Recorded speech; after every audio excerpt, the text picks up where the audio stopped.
Forum Radio Gidon, vous êtes l'invité Daniel Cohen. Bonjour. Bonjour. Avec au centre de cette émission, la montée des populistes, la montée des forces anti-système dont il est question dans votre dernier ouvrage, Les origines du populisme, c'est publié chez Au Seuil. Alors, les racines du populisme sont-elles d'ordre économique ou culturel? Quelles en sont en tout cas les causes, les ressorts, les conséquences? Comment expliquer cette défiance grandissante des citoyens? Et puis les populismes simples, accidents de l'histoire ou nouvel axe durable de la vie politique? Mais alors, pour commencer, Daniel Cohen, une question simple. Pourquoi ce livre? Pourquoi cette enquête sur ce que vous appelez un schisme politique et social? Parce que c'est l'évidence politique du moment. On voit bien que, pas seulement en France avec la montée du Rassemblement national, mais vraiment partout. Vous dites en France, en Europe et aux États-Unis. Aux États-Unis, mais vraiment, on peut aller en Amérique latine aussi, naturellement, mais on voit pas une région en Turquie, il n'y a pas une région du monde qui soit épargnée par ce phénomène politique nouveau, l'apparition de ce qu'on appelle généralement le populisme, dont on essaye dans le livre de préciser la définition, mais qui correspond, en effet, comme vous l'avez déjà dit, à une réaction contre les forces politiques traditionnelles, qu'elles soient de droite ou de gauche, et qui remettent complètement en question les équations du jeu politique tel qu'on l'a connu depuis, au moins la fin de la Seconde Guerre mondiale. Et vous écrivez, c'est tout au début du livre, je crois que c'est la première phrase, un spectre entre l'Occident, le populisme, il prospère partout. Est-ce à dire que les populismes en France, en Italie, en Europe centrale et orientale, aux États-Unis ont les mêmes origines et présentent les mêmes symptômes? Est-ce que c'est partout pareil? Oui, alors c'est jamais tout à fait partout pareil, mais en effet, il y a les mêmes symptômes, c'est-à-dire à chaque fois une méfiance à l'égard des élites, du corps politique habituel, encore une fois qu'il soit de droite et de gauche, et puis un appel au fond à un peuple virginal qui s'opposerait à ces élites et qui viendrait dans l'immédiateté du rapport politique à lui-même balayer tous ces corps constitués. On trouve partout cette même méfiance par rapport au Parlement, par rapport aux médias, aux élites, et donc par rapport aux élites, qu'elles soient économiques ou politiques, c'est quelque chose comme un immense ressentiment. Culturel. Comment? Ou éventuellement culturel. Alors c'est là, intellectuel. Alors c'est là qu'il faut. La droite et la gauche. C'est là qu'il faut être plus précis. Et c'est là que, en effet, quand on parle de populisme en général, on dit parfois de droite et de gauche. On est beaucoup plus prudent dans le livre. On parle de force anti-système pour caractériser cette détestation des élites politiques de gauche et de droite. Mais on réserve le terme de droite populiste à l'extrême droite, à la droite qu'on retrouve en France avec le Rassemblement national ou la Ligue en Italie, parce que justement, c'est le cœur du livre d'une certaine manière. Il nous semble que ce qu'on appelle le populisme, comme on l'observe par exemple en Amérique latine, c'est-à-dire toutes les choses dont on vient de parler, plus une tentation autoritariste, le culte du chef, une forme de xénophobie, ça c'est vraiment ce qu'on trouve à droite. En fait, à gauche, on parle de gauche radicale parce qu'il s'agit bien davantage, très souvent, d'une montée en radicalité de la gauche, mais d'une gauche qui reste au fond très traditionnelle dans ses fondamentaux. Très traditionnelle dans ses fondamentaux. Mais on va en parler un peu plus tard. On va continuer sur cette émergence des populismes dans le monde entier. Trump, le Brexit, la Ligue en Italie, l'AfD en Allemagne, le FPÖ en Autriche. Quel est le rôle justement de la mondialisation, de la montée de ces forces que vous appelez anti-système, et comment expliquer cette défiance grandissante des citoyens? Alors pour nous, il faut, pour comprendre cette... Oui, parce que ce livre, vous l'avez écrit avec d'autres contributeurs. C'est pour ça que vous dites nous. Alors, je dis nous, c'est pas un nous de majesté. C'est un livre qu'on a écrit avec Yann Algan, Elisabeth Besselet, Martial Foucault. Yann et Elisabeth sont des économistes, mais Martial Foucault est directeur du CEVIPOF, c'est un politologue. Et en fait, ce livre s'appuie d'abord, principalement, c'est ça qui lui a donné son coup d'envoi, sur des enquêtes extrêmement précises, minutieuses, que le CEVIPOF a constituées. Avec beaucoup de schémas à l'intérieur du livre. Alors voilà. Et donc, ce qui fait que quand on interroge des électeurs du Front National, dans le cas de la France, on sait non seulement combien ils gagnent, leur niveau de revenus, leur profession, etc., la profession de leurs parents, mais on a aussi beaucoup de données d'ordre beaucoup plus subjectif, qualitatif, qui permet de comprendre la façon dont culturellement ils se situent dans le monde et par rapport aux autres. Et on va en parler un peu plus tard. Voilà. Donc pour revenir sur le point de départ, ce qui est commun à tous ces populismes de droite, à cette droite populiste, c'est vraiment la conjonction des deux facteurs. D'abord et en amont, un sentiment d'insécurité économique tout à fait prégnant, qu'on retrouve aussi du côté de la gauche radicale. Au fond, ces forces anti-système sont toutes les deux nourries par un sentiment d'insécurité économique qui, je crois, dure depuis assez longtemps maintenant. C'est vraiment depuis le début des années 80 qu'on parle de crise économique, sauf que... Et vous parlez aussi un peu du rôle de la crise de 2008. Hein. Et donc, vous me le retirez de la bouche, et tout ça a été renforcé indiscutablement par la crise de 2008. Il y a un livre d'un économiste qui s'appelle Barry Eichengreen, qui s'appelle The Populist Temptation, un professeur à Berkeley, qui dit quand en plus la crise est une crise financière où les banques jouent un rôle, ça fait monter le ressentiment contre les élites. Parce et que la défiance. Voilà, et le ressentiment contre les élites, la défiance à leur égard, parce qu'on a le sentiment qu'il y en a quelques-uns qui se sont mis plein les poches quand les autres souffraient. Donc ça aiguise le ressentiment contre les élites. Donc ça, la crise économique, elle est partout. Si on était encore dans les 30 glorieuses avec une croissance économique à 5% l'an, on ne verrait sans doute pas, quel que soit l'environnement mondial, l'environnement culturel, on ne verrait sans doute pas ces choses-là. Maintenant, en effet, pour comprendre la droite populiste, pour comprendre la xénophobie, le racisme, le retour d'antisémitisme qui accompagne la montée de ces différentes forces aux États-Unis, en Angleterre ou ailleurs, il faut quelque chose d'autre. C'est ce qu'on appelle les facteurs culturels. C'est ce qu'on appelle parfois le cultural backlash, dans les termes d'un sociologue qui s'appelle Ronald Inglehart. Et c'est ça que ce livre essaye de comprendre.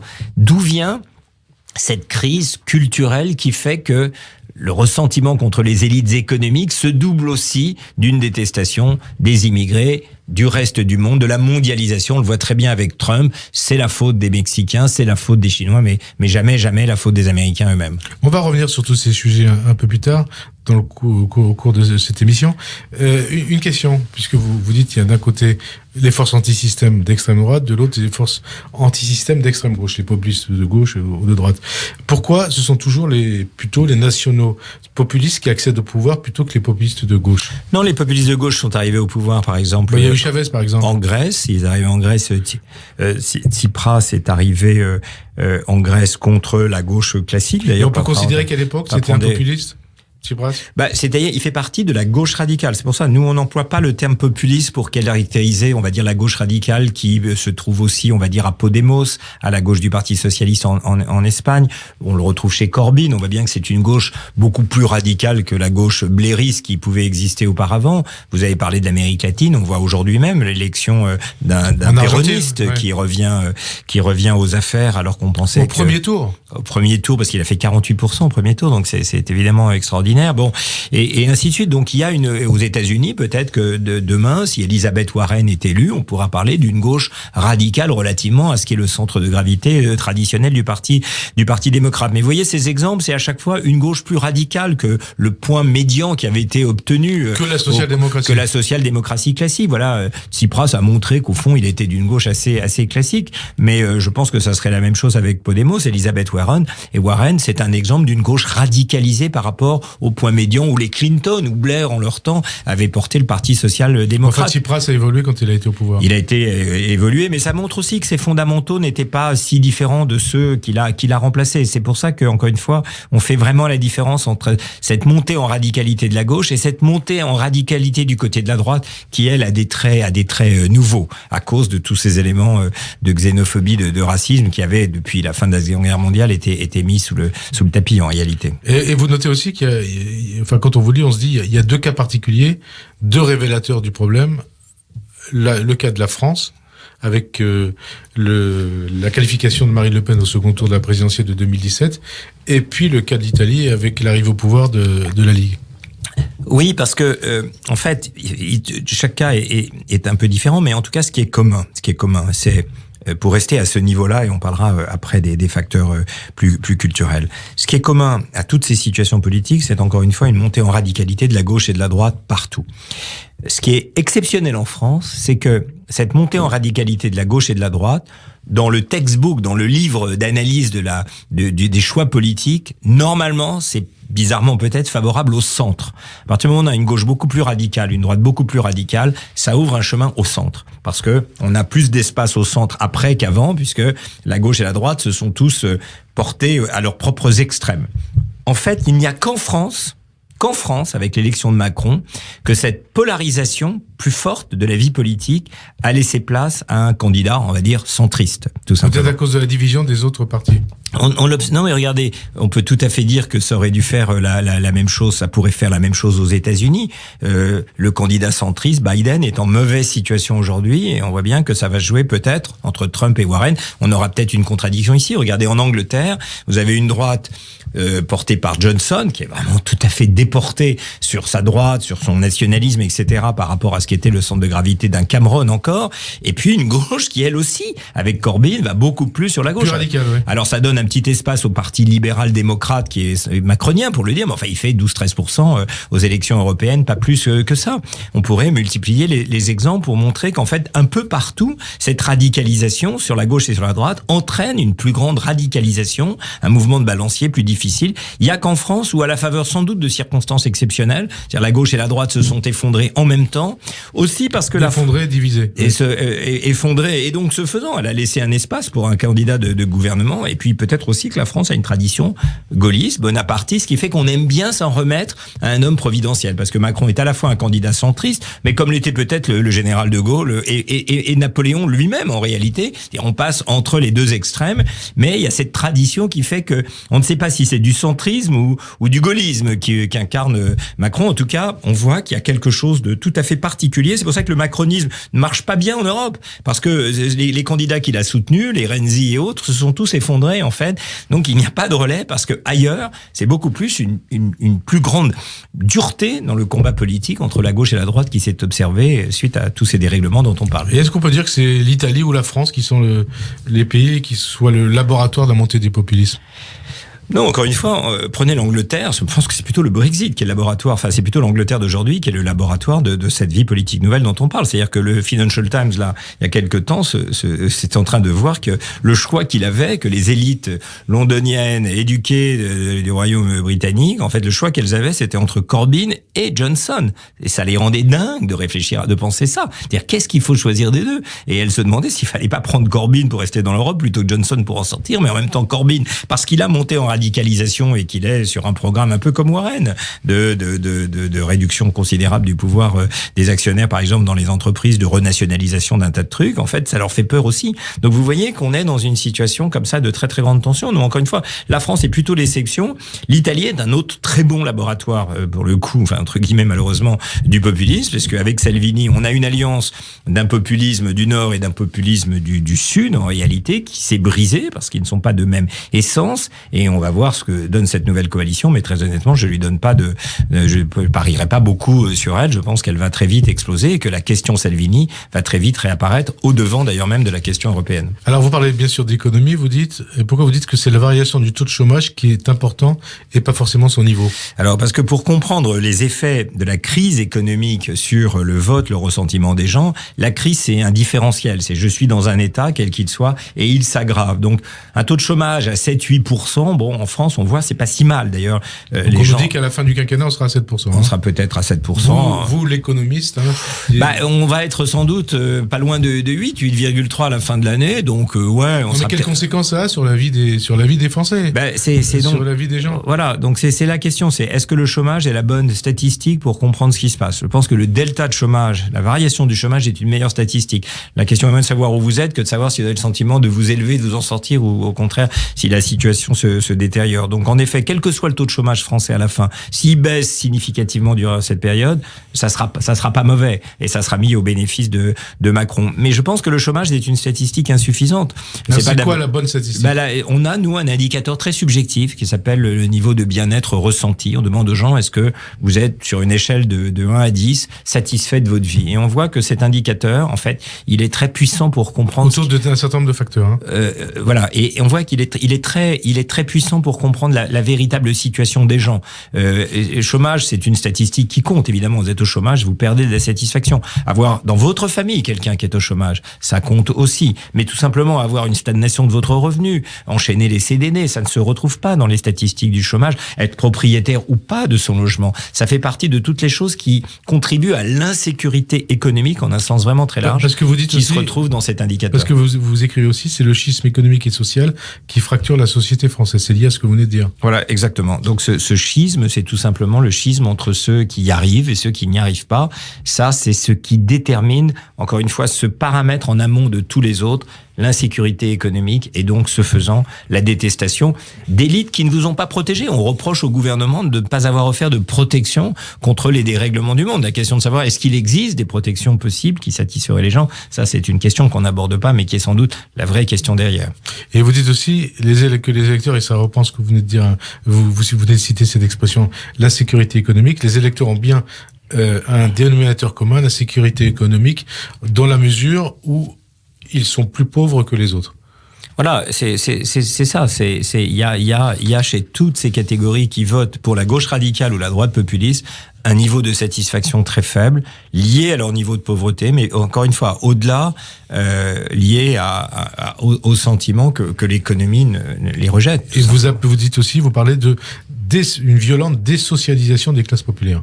Voilà. Et donc ça, c'est un peu le deuxième point qu'on aborde et qui est sans doute, je pense, la contribution la plus intéressante du livre, parce que dire que l'insécurité économique, les fins de mois difficiles expliquent le populisme, franchement, il n'y a pas besoin de faire toutes ces enquêtes pour le savoir. Il suffit d'en parler 3 secondes avec les électeurs dans des plateaux de télévision pour voir que c'est tout de suite ça qui vient. Les gilets jaunes, tout de suite, ça a été les fins de mois contre la fin du monde. Bon, ce que je crois le livre apporte, parce que on a des enquêtes très précises pour le voir, c'est qu'en fait, les électeurs du Front National, de cette droite populiste, ne sont pas simplement les perdants de l'économie de marché, mais ce sont aussi les perdants de la société d'individus qu'on a constitué depuis une 50aine d'années. C'est-à-dire, ce sont les perdants d'un jeu social où le rapport à autrui, pour les catégories les plus vulnérables, c'est profondément dissolu. Ce sont des gens qui n'ont plus d'amis, ce sont des gens qui ne sont plus encadrés professionnellement par des syndicats. Ce sont des personnes qui exercent, on pense aux transporteurs routiers, solitairement leur métier, ou qui sont tout simplement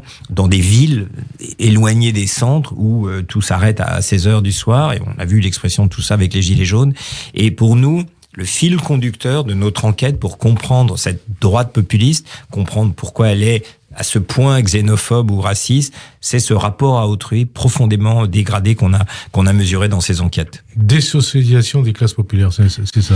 Voilà, nous on reprend aussi, c'est le titre d'ailleurs vient de là, une analyse qui avait été faite par Hannah Arendt pour comprendre la montée du totalitarisme. Nous on appelle ça la montée du populisme. Les sources, pardon, elle appelait ça les sources du totalitarisme, on appelle ça les sources du populisme aujourd'hui. Pour elle, le point central qui permettait de comprendre la montée d'Hitler et autres, c'était, disait-elle, qu'on est passé d'une société de classe à une société de masse. Et elle voulait dire par là que avant, il y avait des classes sociales profondément ancrées dans la société, puissantes, des ouvriers représentés par des syndicats, des bourgeoisies représentées par leurs églises et autres, des enseignants, des professeurs protégés par leurs églises aussi, et que la crise des années 30 a brisé tout ça. Et on a eu des individus isolés qui ne pouvaient plus se rattacher à une classe sociale pour les protéger ou à des institutions qui les protègent au nom de cette classe sociale, et qui ont vécu à la première personne une crise qui était pourtant collective. Chacun a ressenti comme un échec personnel. Dans son coin, il y a eu la crise. Chacun vivait dans son coin, à chaque fois d'une manière singulière, une crise qui était pourtant la même pour tout le monde. Et disait-elle, c'est ça qui est le terreau du totalitarisme, c'est-à-dire le besoin de retrouver une communauté de destin là où la société n'en fournissait pas aux gens. Et alors là, vous parlez aussi du terreau du populisme, et donc vous parlez de la dimension économique, la sécurité économique, et ce dont vous avez parlé aussi tout à l'heure, de l'insécurité, enfin plutôt de la dimension culturelle. Voilà, l'insécurité culturelle, l'insécurité anthropologique du rapport à autrui. Alors on a une question qu'on a posée en France, parce qu'en fait, elle fait partie de questionnaires qu'on retrouve dans beaucoup d'autres pays. Cette question, c'est: si vous rencontrez un inconnu par hasard dans la rue, est-ce que vous pensez qu'on peut lui faire confiance, ou est-ce que vous pensez qu'on n'est jamais assez méfiant? Donc c'est une question un peu valise, une manière de juger de la qualité du rapport à autrui des personnes qu'on interroge. Et on voit que les électeurs du Front National, mais c'est aussi vrai pour les électeurs de Trump, ceux qui ont voté pour le Brexit, ceux qui ont voté pour Salvini en Italie, on voit qu'ils se caractérisent tous par un taux de défiance interpersonnelle très élevé. Ce sont des personnes qui ne font plus confiance à autrui, quelle que soit la forme de cet autrui. Alors évidemment, on parle souvent de la xénophobie, de la pulsion anti-émigrée. Mais ça part aussi du discours politique qu'ils ont écouté, qu'ils ont entendu. Alors, c'est l'intérêt de cette question, c'est que là, on ne parle pas des immigrés quand on leur pose cette question. On leur dit pas, est-ce que vous pensez que l'islam radical est responsable des maux de la société? On leur dit, est-ce que vous faites confiance à votre collègue de bureau? Est-ce que vous faites confiance à vos voisins de palier? Est-ce que vous faites confiance à votre beau-frère? Est-ce que vous faites confiance à des personnes rencontrées par hasard dans la rue? Et on voit que à toutes ces questions, aussi précises soient-elles, le niveau de défiance est très fort. Ce sont des personnes qui ont perdu un degré de confiance à autrui. Et c'est ça qui fait l'immense différence entre les électeurs de ce qu'on appelle la droite populiste et de la gauche radicale. Parce que les mêmes électeurs, confrontés à une même insécurité économique que les électeurs du Front National, les électeurs en France de Mélenchon ne réagissent pas du tout de la même manière. Et on parle là comme des gilets jaunes, on verra que quelque part il peut y avoir des points communs entre les électeurs du Front National et ceux du Rassemblement National et ceux de la France Insoumise. Mais une question. Confiance, revenu, diplôme, patrimoine, qu'est-ce qui distingue, et c'est dans le prolongement de ce que vous venez d'indiquer, qu'est-ce qui distingue des électeurs de Mélenchon et de ceux de Le Pen? Profondément, exactement ce que on était en train de dire à l'instant, ce qui les distingue, c'est que les électeurs de Mélenchon... Et qu'est-ce qui les rapproche peut-être aussi, hein? Les électeurs de Mélenchon, ce qui les distingue, c'est que les électeurs de Mélenchon ont un rapport interpersonnel beaucoup plus confiant que les électeurs de Le Pen. Ils sont comme la gauche classique laisse souvent, pas systématiquement. Il ne faut pas croire que la confiance interpersonnelle, c'est ce qui différencie la gauche de la droite. Les électeurs de Macron, les électeurs de Bayrou, pour ne pas prendre Macron lui-même, ont un niveau de confiance interpersonnelle très élevé aussi. Mais compte tenu de leur niveau de revenu qui est faible, compte tenu de leur insécurité économique qui est forte, il est tout à fait étonnant de voir que les électeurs de la gauche, et notamment de la gauche radicale, gardent un taux de confiance interpersonnelle très élevé, parce que ça fait partie de la culture politique de la gauche, d'être du côté de l'universel, des droits de l'homme, sont souvent du secteur public aussi, donc tout ça pousse à un rapport à autrui qui est plutôt ouvert et favorable. C'est ce qui fait que le grand marqueur reste le ouvert rapport sur l'autre, ouvert sur le monde. Ouvert sur l'autre, ouvert sur le monde, pas toujours. Les électeurs de Mélenchon sont pas spécialement ouverts à la mondialisation. Enfin, ils sont plutôt neutres, sont pas contre, mais sont pas très favorables ni à l'Europe ni à la mondialisation, sans y être profondément hostiles. Non, ce qui les caractérise, c'est en effet, si je pose la question, est-ce que vous pensez qu'il y a trop d'immigrés ou pas, il y a aucun doute possible que la gauche de Mélenchon ou de Benoît Hamon, en l'occurrence à la dernière élection, répondre pas du tout, alors que les électeurs de Macron sont au centre, ils répondent un petit peu, pas trop, bon, et puis après, plus on va vers l'extrême droite, plus on trouve une réponse négative. Mais pour nous, ce rapport à autrui, il commande le rapport aux immigrés. C'est-à-dire que le rapport aux immigrés n'est pas une question en soi, c'est la partie visible d'un iceberg beaucoup plus profond, sous l'eau, il y a cette couche de détérioration du rapport interpersonnel, qui n'est pas un trait psychologique. En fait, le lien qu'on fait dans le livre, dans l'analyse, c'est avec la fameuse étude qu'avait faite Durkheim à la fin du 19e siècle, dans l'analyse du suicide. Durkheim disait, le suicide, c'est un phénomène social. Donc, c'est tout à fait bizarre. Il dit, ça n'est pas un trait psychologique, et par parenthèse, il le démontrait comment? Il disait, prenez les Juifs, ils sont souvent dans les hôpitaux psychiatriques et ils ne se suicident pas. C'est bien le signe que ce sont deux phénomènes différents. Il donnait d'autres exemples. Il donnait l'exemple des femmes aussi, qui sont dans les hôpitaux psychiatriques qui ne se suicident pas. C'est donc des phénomènes différents. Et la différence, c'est que l'un est psychologique. Vous allez dans un hôpital psychiatrique parce que vous dysfonctionnez mentalement. Vous vous suicidez, c'est quand le rapport à autrui est brisé. Et Durkheim montrait dans le détail qu'en effet, cette question de la solitude sociale était déterminante. Pour lui, c'était plutôt dans les grandes villes qu'on souffrait de la solitude sociale. Aujourd'hui, c'est plutôt dans les petites villes et dans les campagnes. Mais le phénomène est de même nature. C'est un phénomène social qui explique quelque chose comme un suicide politique. Donc, qu'est-ce qui distingue, vous l'avez, les électeurs des deux camps, Mélenchon, Le Pen? Voilà, vous c'est ça. Indiqué le point commun, alors. Le point commun, le dénominateur commun entre les deux électorats. C'est ce qu'on disait tout au début, une insécurité économique qui crée un profond ressentiment à l'égard des partis politiques traditionnels, accusés de ne pas avoir trouvé les moyens de résoudre cette crise économique, peut-être même d'en avoir été les complices, d'y avoir participé à travers ce néolibéralisme qu'on a retrouvé dans le blairisme ou dans le clintonisme aussi, par exemple, ou dans certaines formes de la gauche socialiste en France par certains aspects aussi. C'est ça le trait commun: détestation, polarisation, refus des compromis anciens, avec le centre-gauche à gauche, le centre-droit à droite, et cette situation unique en France que je disais tout à l'heure, qu'en France où les deux centres se sont réunis. Et vous écrivez, c'est l'insécurité économique qui les conduit à se dire, nous sommes plus pauvres que les autres. Voilà, l'insécurité économique, c'est un phénomène en soi, c'est-à-dire si je dois perdre mon emploi, c'est un phénomène objectif. Mais il y a aussi beaucoup une comparaison à autrui. On a souvent remarqué que la région de Bordeaux avait été un des terrains fertiles pour la montée des gilets jaunes. Et en fait, une des explications, c'est qu'il y a une vraie discontinuité entre le niveau de prospérité qu'on trouve à Bordeaux et tout de suite à 10 km à la périphérie, ça chute très vite et on trouve ici une dissolution très très rapide de l'intensité de la vie économique et de l'insertion sociale des personnes. Donc ça fait partie, la comparaison au point de référence peut aussi jouer un rôle très important. Et en effet, dans l'explication du bien-être ou mal-être, c'est pas le revenu qui compte, mais c'est le revenu relativement à celui de vos proches. C'est votre position dans la hiérarchie sociale qui compte. C'est ce qu'ont dit les sociologues pendant la crise des Gilets jaunes.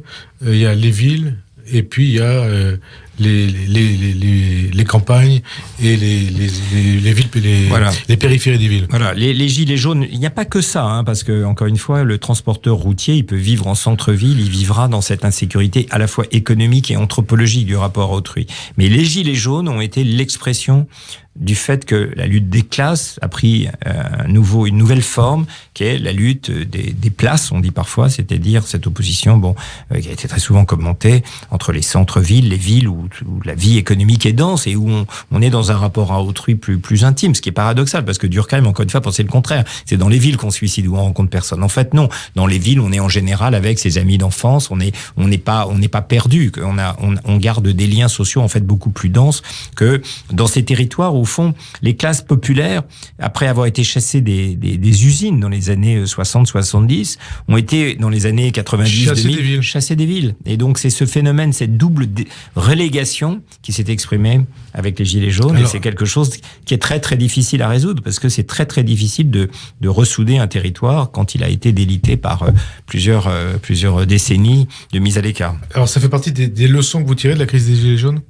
C'est absolument. C'est-à-dire, la crise des Gilets jaunes nous oblige à réfléchir territorialement quand il s'agit de créer du lien social et créer tout simplement le sentiment d'une république.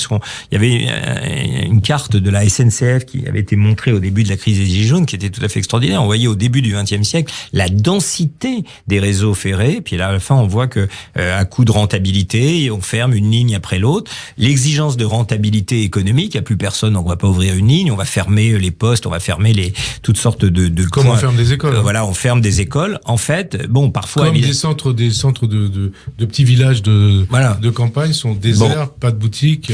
Et voilà. Donc il y a des choses, j'ai envie de dire, en économisme, qui sont irréversibles. Et si le village n'est plus un point d'attraction économique, on est dans une longue attrition. Mais je pense que les autorités publiques ont une responsabilité, parce que en n'ayant qu'un compas économique et financier sur la rentabilité de tel et tel service public, on accélère parfois radicalement le déclin de ces lieux. Donc, quand on ferme une école, il y a quelque chose d'irrémédiable qui est fait. Donc, moi, je plaide simplement pour qu'on réfléchisse à ça. Je ne dis pas qu'il y a une solution magique, il faut garder des écoles partout, sur tout le territoire. Ce serait ridicule et démagogique. Mais qu'on prenne bien la mesure du fait qu'on enterre un village quand on ferme une école, quand on ferme une maternité, quand il n'y a plus de médecins, quand il n'y a plus de pharmacie, quand il n'y a plus de tabac, de bistrot. Mais alors, comment justement, on peut faire pour redonner confiance aux citoyens ?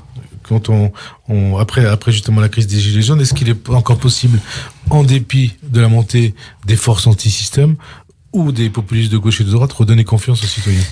Si on pense que, d'abord, l'insécurité économique est une espèce de trait du monde économique contemporain depuis le début des années 80, et la cause première à partir de laquelle on peut faire des variations, c'est très dur de lutter contre ça. Il faut évidemment réduire le chômage dans toute la mesure du possible, c'est sûr, mais je crois que le chômage, encore une fois, n'est qu'un des éléments du dossier. Le fait de ne pas savoir si vous allez pouvoir avoir gardé votre job demain, enfin, si le secteur industriel dans lequel vous êtes va résister à toutes les restructurations qui sont en train de se faire. Bref, la montée de ce turnover, on passe d'un métier à un autre, on est soumis à un stress permanent. Enfin, toute l'organisation du monde économique depuis les années 80, tout le monde le ressent bien, c'est une montée en stress, une montée en compétition. C'est-à-dire que les grandes institutions qui, dans les années 50-60, protégeaient la plupart des salariés, ou un grand nombre de salariés, des aléas de la conjoncture économique. Je parlais des syndicats, mais on avait des grandes entreprises qui offraient une protection en réalité. Tous ces éléments de protection ont disparu. On a l'impression qu'on est tous des professions libérales, même quand on a un job dans une boîte patentée, on est toujours sur la brèche. La part des bonus, des primes aussi qui est donnée fait que on est tout le temps en train de s'inquiéter des aléas de la crise économique. Ce nouveau monde, on associe à un néolibéralisme. Au fond, c'est une formule comme une autre, mais qui décrit ce qui s'est passé au cours des 30-40 dernières années. Ce sera très très difficile à inverser. L'erreur que faisait Hannah Arendt, dont je parlais tout à l'heure, quand elle disait le totalitarisme, c'est la traduction de cette inquiétude quand on quitte une société de classe pour aller dans une société de masse. Au fond, son diagnostic en réalité était faux, puisque dès les années 50, on a vu se reconstituer dans une société industrielle très en forme. C'était la prière. Voilà, on a vu que la société de classe n'avait pas du tout disparu. C'était vraiment la crise des années 30 qui l'avait éradiquée. Avec à ce moment-là la croissance. Avec de la croissance, et on a vu des syndicats, on a vu des ouvriers, on a vu qu'en réalité les classes sociales n'avaient pas du tout disparu. Alors que là maintenant, c'est pas sûr. Là maintenant, est-ce que on vit quelque chose d'éphémère qui va repartir ? Pas sûr du tout. On voit bien que la croissance est plus faible, elle est beaucoup moins inclusive que par le passé, et même quand on est au plein emploi, comme en Angleterre, on nous disait formidable le modèle anglais, regardez, il y a 3% de chômage, mais avec des contrats à 0 heure, une fragilité du lien social très très forte, qui fait que les gens ont voté finalement par le Brexit.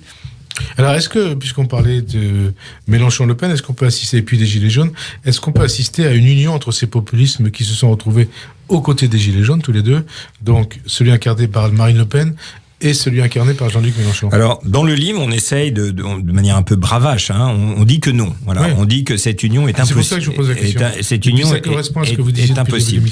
Voilà, cette union est impossible parce qu'en réalité, tous les opposent. À part cette détestation partagée des élites, donc dans le cas français, ce serait Macron. Ils ont en commun de détester Macron. Très bien. Une fois qu'on a dit ça, est-ce que ça suffit, cette détestation commune, à faire un programme politique ? Non. Tout montre que non. On a parlé du rapport aux immigrés qui est complètement opposé dans un cas et dans l'autre, mais même sur des questions très simples comme la redistribution économique, comme la fiscalité, les électeurs de Mélenchon sont très très favorables à une fiscalité redistributive. C'est en ça que c'est une gauche radicale, c'est la gauche classique, mais un cran plus haut, plus vocal, plus de redistribution encore. Très bien. Plus de redistribution, plus d'impôts. Plus d'impôts, plus de dépenses publiques. C'est souvent d'ailleurs des fonctionnaires qui sont des militants, mais pas seulement. On a beaucoup de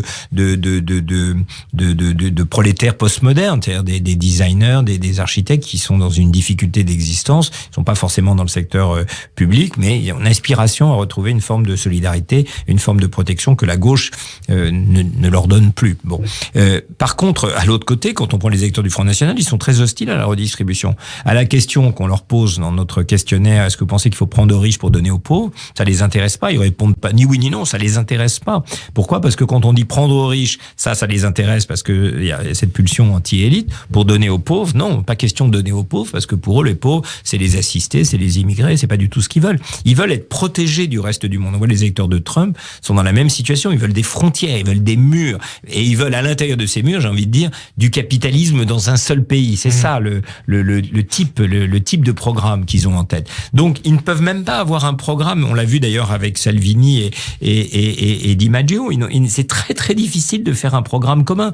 Donc, quand on met bout à bout, il n'y a aucune base possible en France, pour un programme avec commun. Le mode électoral, notamment à la présidentielle, est-ce que les électeurs de Mélenchon pourraient voter au second tour? Il y en a qui le feront pour punir Macron. Mais plus qu'en 2017. Plus qu'en 2017, bien sûr, puisqu'à l'époque Macron était un outsider. Il n'y avait pas de détestation. Il n'aimantait pas la détestation que de ces deux bords.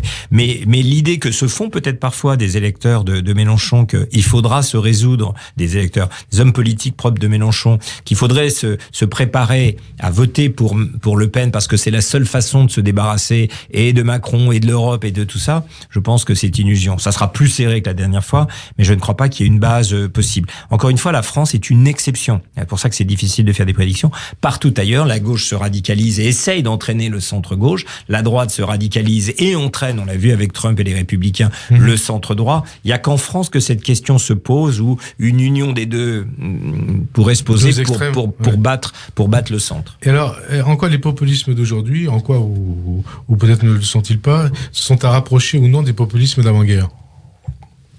On le disait avec Hannah Arendt, je pense qu'il y a un rapprochement à faire. Je crois qu'il y a un rapprochement à faire parce que dans les deux cas, on voit apparaître la double conséquence de la crise économique et culturelle, économique et sociale et anthropologique. Les gens qui ont voté pour Hitler, c'était pas les ouvriers qui votaient plutôt pour le Parti communiste, qui continuaient de démonter au fond leurs aspirations, mais c'était vraiment les classes moyennes inférieures, les déclassés de la vie sociale, des gens qui avaient un statut et qui ne l'avaient pas. Le déclassement est un facteur très très important qui explique cette tentation du vote pour le Front National. Si je vous posez cette question, c'est pour en poser une autre. Est-ce que les populistes d'aujourd'hui sont un accident de l'histoire ou pas? Ou est-ce que c'est durable? Non, je pense que dans les années 30, c'était un accident de l'histoire lié à la crise de 1929, quelque chose de hors norme, avec des taux de chômage à 25%, enfin des misères générales, une société qui se croyait prospère aux États-Unis comme en Allemagne et qui tout d'un coup se retrouve pauvre. D'ailleurs, pas parenthèse, États-Unis solution populisme de gauche, si on peut le dire, c'est une forme de radicalité de gauche avec Roosevelt.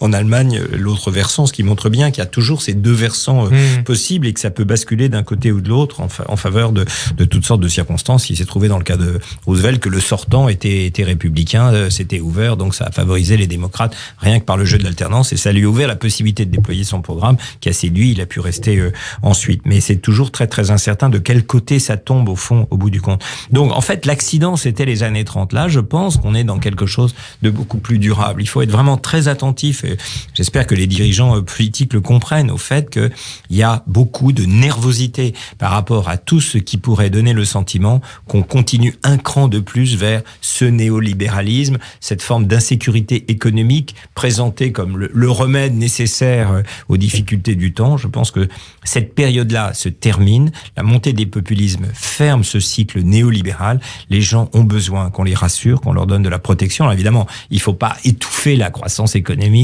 les échanges, etc. au nom de ça, mais il faut être, avant de fermer une ligne de SNCF, avant de fermer une école, etc. Il faut bien réfléchir aux conséquences. Il faut bien réfléchir aux conséquences. Si ça coûte un peu plus cher, c'est pas très grave au regard de l'attente qui se manifeste aujourd'hui. Mais alors, est-ce que Emmanuel Macron a raison de dire aujourd'hui, on ressent un parfum des années 30, avec les conséquences que ça peut avoir. La catastrophe d'après. Encore une fois, je pense que oui. Je pense que voilà, cette référence à Hannah Arendt que j'ai donnée plusieurs fois montre qu'il y a bien quelque chose de commun. La différence, c'est que c'était très brutal et donc très violent dans ses effets dans les années 30. Là, c'est plus lent. On n'est pas dans les années 30 du point de vue de la crise économique. On n'est pas du tout dans le même type de dérèglement. Mais c'est un poison. On n'est pas dans le même type de dérèglement économique. Au niveau mondial, mais dans certains pays, c'est le cas.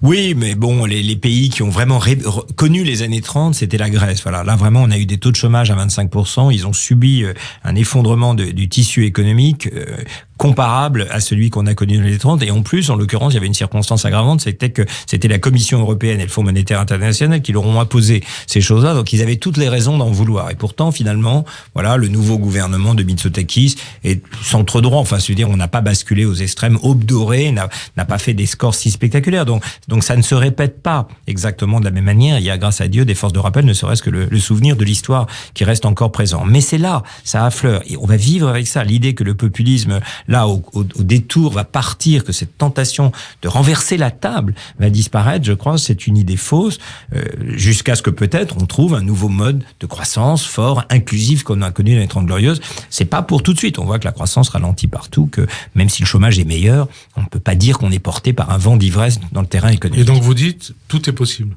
Le meilleur comme le pire. Je pense que dans le cas de l'Europe... Ou plutôt le pire.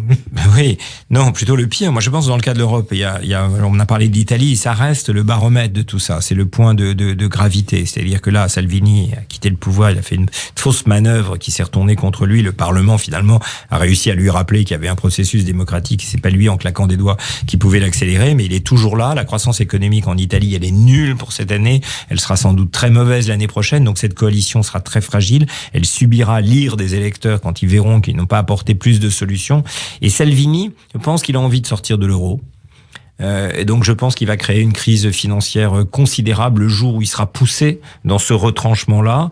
Et à ce moment-là, tout peut arriver, parce que si l'Italie fait faillite, il faut pas se raconter d'histoire. L'euro, c'est pas la Grèce. Hein. L'euro, c'est pas la Grèce. C'est 2000 milliards de dettes. L'euro ne survivra sans doute pas.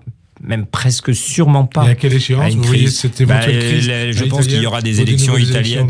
Elles sont 6 mois, un an. Ouais, je pense que dans un an, voilà, quand ce gouvernement se sera d'ailleurs disputé avec lui-même, parce que les sociodémocrates et les 5 étoiles ne sont pas faits pour gouverner ensemble en réalité. Donc, dans un an, il y aura des élections. Je pense pas qu'il y aura de retour de croissance d'ici là.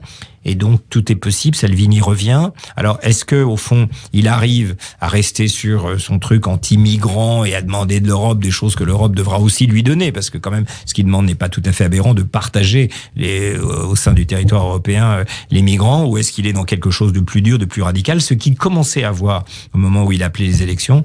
Tout ça, on le verra, mais cette histoire n'est pas finie. Trump peut être réélu aussi. Il faut pas raconter d'histoire. Donc, on ne sait pas jusqu'où il va mener ces histoires avec les Chinois et avec les Mexicains. Bon, le Brexit, pas encore tout à fait ce que ça va donner, même si on voit une issue possible. Bon, donc on est encore là dans un moment de tension extrême. Moment de tension, et ce qui vous rend plutôt pessimiste? Pas non plus désespéré. Le fait qu'on arrive à en parler, le fait qu'on voit au fond que des erreurs ont été commises littéralement au cours des 10-20 dernières années dans cette idée qu'il fallait toujours aller dans le mieux-disant économique et financier, qu'il est temps aujourd'hui de revenir un petit peu en arrière. Je pense que tout le monde a compris. Le plus spectaculaire conversion, c'est tout simplement Emmanuel Macron lui-même qui s'est réinventé après les Gilets jaunes. Il était dans une figure jupitérienne, je sais ce qui est bon pour vous. Il s'est réinventé, il comprend qu'on va plus fermer d'écoles et d'hôpitaux. Bon, tout ça montre que les choses finissent par être comprises. Maintenant, il faut trouver des solutions au problème des gens, et c'est pas évident. On a beaucoup parlé des politiques. Une dernière question. Est-ce que les intellectuels jouent leur rôle aujourd'hui? Écoutez, je pense que certains le font. Je vois tous les travaux qui sont faits des différents côtés pour essayer d'éclairer le monde. Donc je crois que, mais c'est plus l'intellectuel organique au sens de Zola ou Jean-Paul Sartre. C'est des intellectuels qui sont beaucoup plus des universitaires, sont des gens qui travaillent sur le terrain. Individuel. Un peu plus individuel, même s'il y a des écoles qui se constituent. Mais c'est vrai que la classe politique surtout doit totalement se ressourcer. Et je sais pas si les intellectuels sont très utiles à ce niveau-là, mais en tout cas, ils peuvent servir de médiateurs. Merci en tout cas, Daniel Cohen, d'avoir répondu à notre invitation. Je rappelle que votre livre « Les origines du populisme » est publié aux éditions du Seuil. Bonne fin d'après-midi à tous sur Radio J et à dimanche prochain. Merci. Merci.